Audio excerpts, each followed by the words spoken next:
homeschooling is so much more accessible to families. So whether it's that a family doesn't want that kind of full-time commitment of homeschooling, or maybe both parents have to work and it's difficult to manage that in homeschool. I think now what we're seeing is a lot of these micro schools and learning centers and homeschooling collaboratives running, in some cases, up to 5 days a week as full drop-off programs at a fraction of the cost of any kind of traditional private school. In states with robust school choice policies, these programs are often tuition-free. And so they provide an opportunity for families who like the idea, the sort of freedom and flexibility that homeschooling provides, that opportunity to customize curriculum according to, again, your own values and viewpoints and a child's individual learning needs. All of that is appealing to parents, but maybe they can't sort of approach homeschooling in the conventional way. If it's conventional, they can't necessarily have a parent. Americans are capable of achieving extraordinary things when they have the freedom and opportunity to do so. This is American Potential. Hi, everyone, and welcome to the American Potential Podcast. I'm your host, David Fromm. We're here at the State Policy Network annual meeting, where leaders from across the country come together to talk about freedom, limited government, and local solutions. SPN helps state groups put those ideas into action, and what's great is we get to meet them face to face. And in this episode, we're going to talk about education, because it has changed a lot over the past few years. More families are looking beyond the traditional classroom, whether it's homeschooling, micro schools, or other creative approaches, to find something that really works for their kids. And today's guest has been right in the middle of that conversation. She's written and spoken for years about thinking and rethinking how kids learn. And she's got a brand new book out called Joyful Learning that takes those ideas even further. She also hosts a podcast where she brings on guests who are actually building these new models of learning. I want to welcome to the podcast Kerry McDonald, who is a senior fellow at the Foundation for Economic Education, where she leads the Education Entrepreneurship Lab and hosts the Liberated, I always get that wrong, podcast. She's also the Valinda Johnson Family Education Fellow at the State Policy Network and an adjunct scholar at the Cato Institute.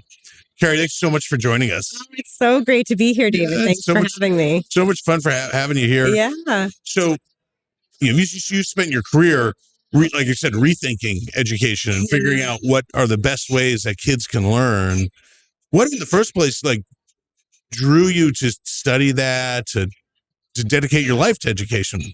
Yeah, it's a great question. So it was really from studying economics. I was an economics major as an undergraduate back in the late 1990s. Fell in love with economics. And it was through the lens of economics that I started to wonder, why is it that we have so much choice, variety, and abundance in all other areas of our lives, but in K-12 education, we didn't have that choice and variety and abundance. And the more I sort of probed, I realized, that has a lot to do with the fact that we largely have a government monopoly in K-12 schooling. And certainly even more then than now, most American students are attending an assigned district school. So that made me more and more curious about education, education policy. I was also becoming interested in alternative forms of education. It was the first time I ever met a homeschooling family was when I was an undergraduate, and that blew my mind because I had never known anything about homeschooling, had never met a homeschooler until then. So all of that was sort of coalescing and led me to graduate school in education policy at Harvard.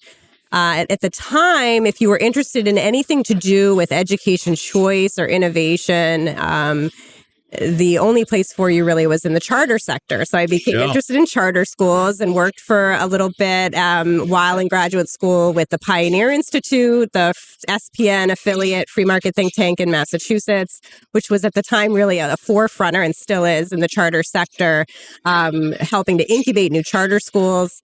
But I still kept thinking that there was something beyond charter schools. What else is there beyond a traditional classroom?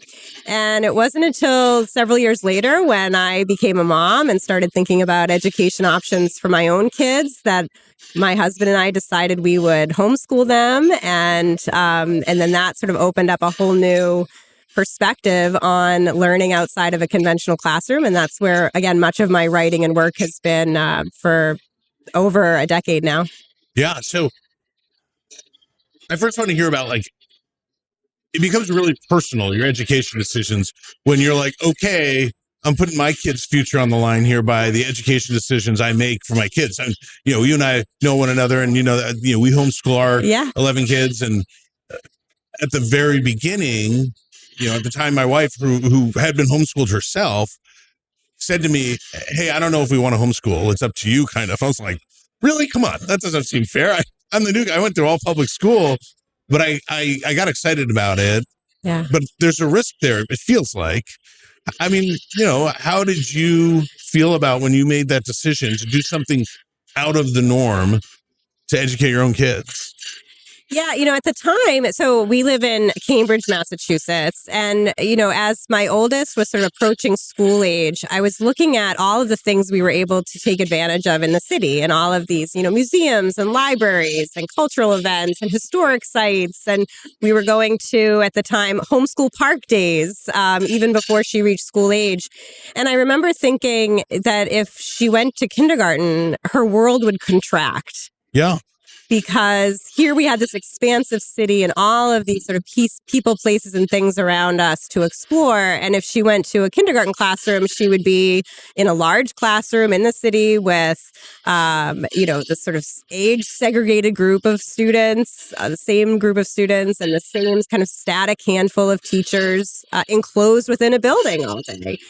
And, I said, well, let's just hold off on that and let her explore and continue to develop her interest. She had already taught herself to read. So, there's so much learning already happening that we just kind of took it year by year and really fell in love with the homeschooling lifestyle and the ability to kind of follow our children's lead and watch their true potential sort of emerge. And now my oldest, who I'm talking about there, just went off to college. We just moved her in to her freshman year dorm last weekend. So it's worked out well. And she was homeschooled all the way through.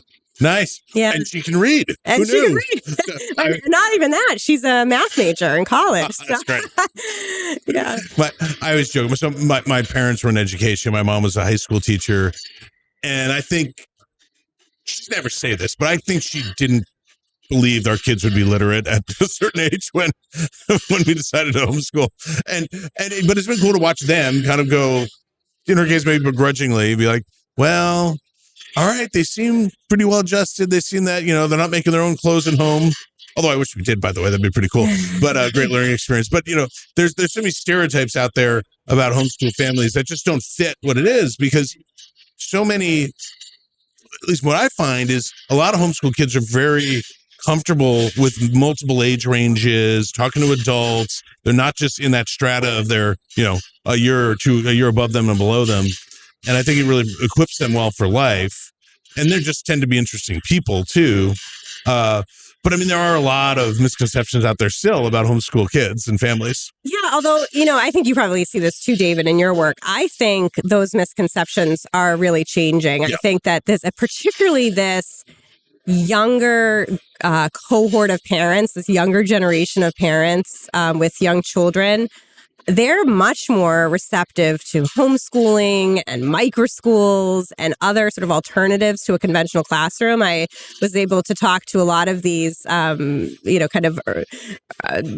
millennials and older Gen Zers with kids for research around my new book. And I heard from them over and over that they said, schooling hasn't changed much since they were in school, and yet so much of society has changed, all of these technological innovations and personalization that we now enjoy in the rest of our lives.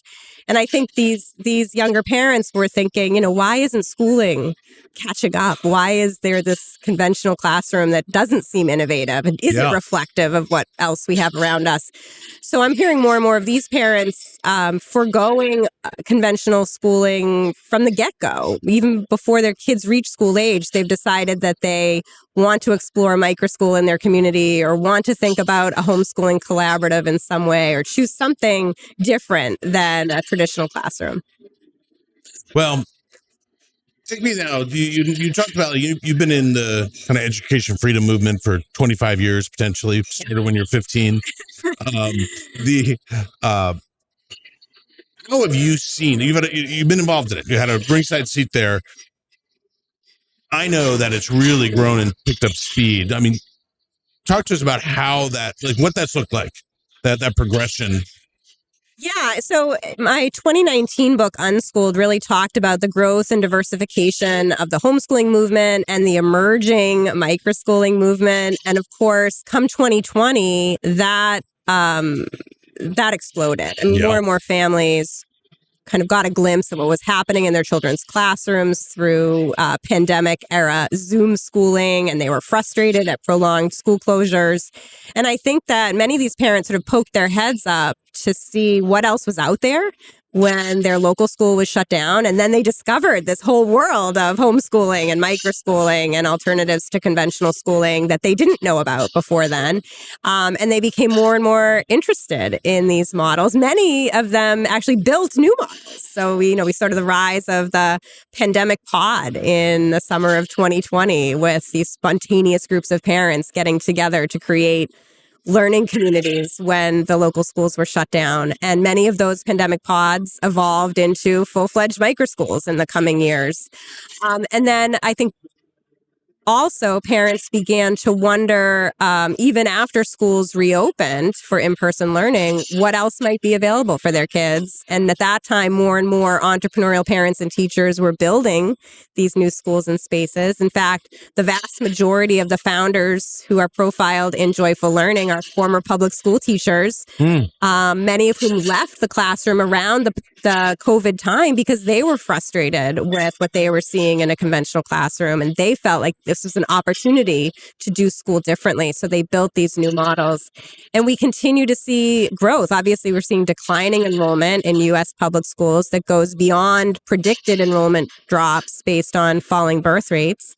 And we see homeschooling rates continue to be quite high. In fact, Angela Watson, a professor at Johns Hopkins University who runs the homeschool hub there, has done some great research on this. And she reported in the fall of 2024 that in the 2023-2024 school year, homeschooling rates were higher in that school year than they were the previous year in 90% of the states that report homeschooling, and not all states do, but in the 90% of those that do report homeschooling, it was higher than in the 2022-23 school year. So this is well beyond COVID.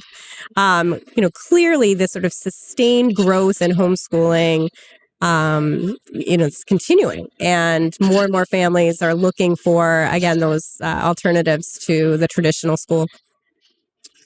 Correct me if I'm wrong, but I think one of the really exciting phenomenon is that lower income families are providing some of the most growth when we see growth in homeschooling. Like it's really taken hold, and people see like, hey, you got parents who see their kids in failing schools who have no alternative. Like they're in a state where maybe they can't afford to go to a private school, they don't have a program to take advantage of, and so they turn to homeschooling. They kind of band together and create these micro schools or these groups that really are supportive. And I think it's one of the amazing developments that's really catching on. Can you kind of characterize that a little bit? Yeah, I mean, we're seeing this movement around education, entrepreneurship, and innovation occurring all across the country, but it's accelerating in states with robust school choice programs, particularly universal school choice programs that apply to microschools and homeschooling collaboratives and other innovative models. I think about places like Arizona and Florida that are really the leaders in these microschools and learning pods, and families, low-income families who otherwise wouldn't have had any choices, now have these choices. Mm-hmm. And as a result of that, that's leading to more and more families, more and more founders creating programs because they know they have families who can access these programs. So I think we can't underestimate the power of school choice policies, particularly universal choice policies that include these innovative models in accelerating education entrepreneurship and the supply of these innovative options for families. One of the founders I talk about in Joyful Learning is retired United States Air Force officer who taught in the Texas public schools for a number of years, then moved to Utah to work in the charter school sector there, but always wanted to create a different kind of school than what he was finding. And it was the passage of Utah's Universal Choice Program, its ESA program, that finally was the catalyst for him to launch Orchard STEM School in rural Santaquin County, Utah. That was, again, the kind of school he always dreamed of. And he said it was truly that ESA, that universal ESA, that was the motivation and the provided the opportunity for him to go ahead and do that. And now he wants to bring more of those types of schools, particularly to rural counties throughout Utah. So again, school choice is very much an accelerant over the past 5 years, as much as interest in school alternatives as well. That's great. That's right. We're going to keep trying to pass transformational reforms. But keep so it up, we're giving more please. kids and more families those options.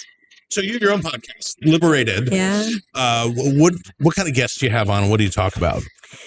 So, I had been writing about the alternative education movement and a lot of these trends around homeschooling and microschooling. As I said, even before 2020, I have a column at Forbes.com. I had been writing about these trends there. Then COVID hit, more and more interest in these models. So continue to write a multitude of articles. And in early 2022, I said, I love listening to podcasts. Why don't I start hosting a podcast and bring some of these founders, these parents and teachers creating these new schools and spaces on the show to share their founder stories. So the podcast launched in February of 2022 with the story of Jill Perez, who is a New Jersey public school teacher for over a decade, had more recently transferred into higher ed and was teaching student teachers in training at Seton Hall University when COVID hit and school shut down for her 4 kids. So she ended up homeschooling them, creating a pandemic pod that year, like so many other parents, never had any intention of homeschooling or thinking about an alternative to a traditional classroom. She loved it so much, and other families loved being a part of her pod so much that year that they begged her to continue even when schools reopened, which she did. And she ended up creating a full-fledged microschool called Tranquil Teachings Learning Center in Monmouth County, New Jersey, that continues to flourish today. And she, says it's one of the most rewarding things she's ever done. She's so thrilled to be an education entrepreneur. So stories like Jill's that I really wanted to provide a platform for others to hear. And within 6 months, the podcast started as a weekly podcast, but within 6 months, I had such a backlog of stories like Jill's that I boosted the podcast to twice a week. And now, over 300 episodes later, I still have a backlog. There's just so many stories to tell, and it's really exciting. Yeah. That's right. Are there any other guests? Any favorite guests or favorite stories? Of course, I'm sure all your guests are your favorites, just like me. But any favorite stories that stand out? So that was actually one of the reasons that I wrote Joyful Learning, is I wanted to provide other opportunities for these stories to be told. And I think what's really exciting about this overall movement in microschooling, in homeschooling, in sort of choice-enabled education options is the diversity of these models. And so, for example, Joyful Learning starts off with the stories, again, of 2 podcast guests. One, Coy Moorfield, who founded the Lab School of Memphis, kind of post-COVID. She was a former public school teacher who wanted to find a progressive microschool for her kids, more progressive, culturally relevant, something that she couldn't really find, didn't want to put her 4 kids into the public schools. And so she built what she couldn't find. And then in that same introduction, I talk about another founder in Tennessee, Rebecca Ellis in Chattanooga, who also was kind of dissatisfied with local private school options, didn't want to send her kids to public schools, was homeschooling some of her kids, and ended up creating a Charlotte Mason-inspired hybrid homeschool program. Nice. And so I think it shows sort of the diversity of these models, from faith-based to secular, from progressive to more conservative models, different kinds of educational philosophies and approaches. And so many families now are able to find just the right school or space for them that's aligned with their own individual preferences and needs. Man, I just find this story so inspiring, and I'm just always amazed at the innovation that people engage in and how they get such great results. So I got to go back and listen to more and more of the episodes. Yeah. But from a podcaster, also an author, and before we talk about Joyful Learning, your current book, your original book, or at least your one from, you said, was 99. Most recent, 2019. Yes. Yeah. So Unschooled. What did that book deal with? Yeah, so that book really told sort of my family's personal story of coming to homeschooling and self-directed education. That was sort of the foundation of the book, but it also talked about the growth in the homeschooling population, how homeschooling was and is much more reflective of the American population more broadly, demographically, geographically, ideologically. And it also talked about some of these early microschooling networks and these homeschool learning centers, some of which started back in the, early 1990s and of course have flourished, particularly in the last 5 years as more and more people realize that there is a way of doing education differently. So that book was really focused around kind of one educational philosophy, in particular self-directed education, which is the approach that my family chooses. But for Joyful Learning, I wanted to really capture this growing movement and momentum around alternatives to conventional schooling, much more broadly, capturing all kinds of different educational philosophies and approaches to show families what's really possible for their kids' education and to show founders that they can do it too. I mean, one of the most gratifying parts of my work is when I get emails or messages from listeners of the podcast who say, oh, I've been listening to your episodes and I heard so-and-so was a teacher, left the schools and opened a new school. And it's just given me so much motivation to go off and do it on my own. If they can do it, I can do it. And it's that kind of inspiration that I think is just so exciting. I think that's so important. I mean, I can't tell you how many people, I even just talked to my general network. Now we're around a lot of homeschoolers just because we're that. Basically say without the other moms, the other family member who have done this before and kind of give them encouragement that, that if they felt alone, they wouldn't do it. I mean, I'll give you an example. I have a family member who is an elementary school teacher, had her kids, looked at us and said, well, I'll try homeschooling too after like a year or two. And after a year, gave it up. And it was just like, she was so used to the school mentality that it was hard for her to make that adjustment, but she was also just very nervous. And I think a lot of like her other family outside of us and friends just weren't supportive. They weren't a network there.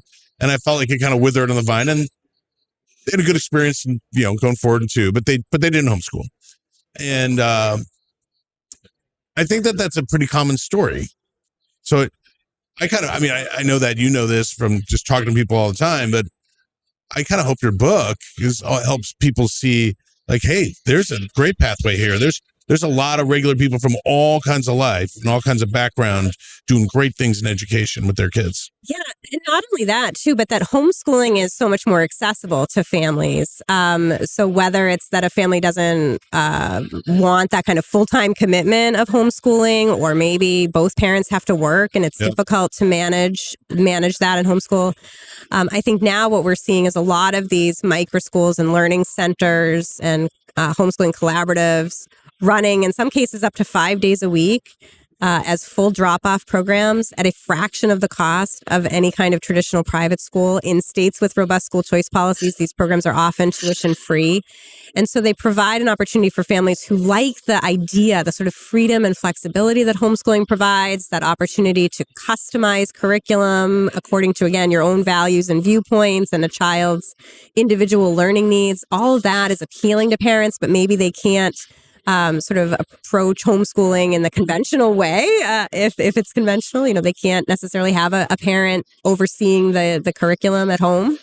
So they're able to now access these other spaces and still be able to have the benefits of homeschooling with some of the kind of daily structure that these micro schools offer. Are there any stories from Joyful Learning that you think are most interesting or most inspiring? There are so many stories. It's like choosing amongst your kids. There's over 50 founders featured in the book. I've already mentioned some of them. I think about Alicia Wright in Richmond, Virginia. She was a former public school teacher in the Virginia public schools, had moved to this particular area because of the strong schools and decided not to send her kids to those schools, ended up leaving the district to become a homeschooling mom for her 4 children, and then created a vibrant homeschool collective called Cultural Roots Homeschool Collective that now has over 100 students, K to 12. There's a micro school for the teens where they come 3 days a week. And then the other students, the K to 8ers, they have a couple times a week, they come for activities and lessons. And unlike kind of traditional homeschool co-ops, her program and others like hers that I profile, it's sort of outside experts, outside instructors who are doing a lot of the teaching, and they're thrilled to. She's found there's a lot of kind of community partnerships, people really eager to share their expertise and their knowledge in a classroom environment. So that's one example that's inspiring. Well, what do you think the next evolution or the progression is in the homeschool community?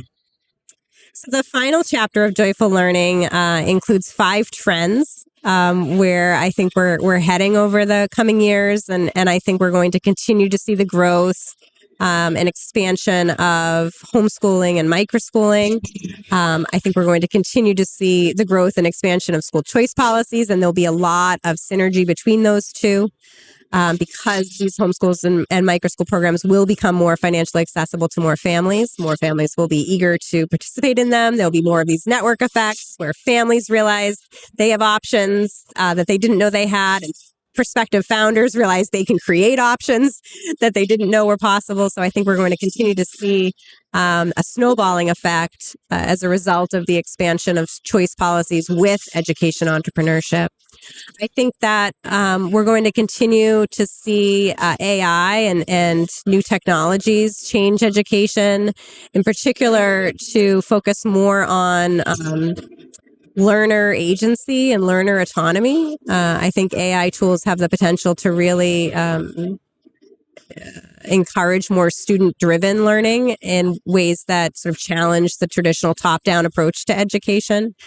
I think that we'll continue to see flexible work arrangements, remote and hybrid work schedules seem here to stay. And because of that, families will start to desire freedom and flexibility for their children's education the way they desire that for themselves and their working experiences.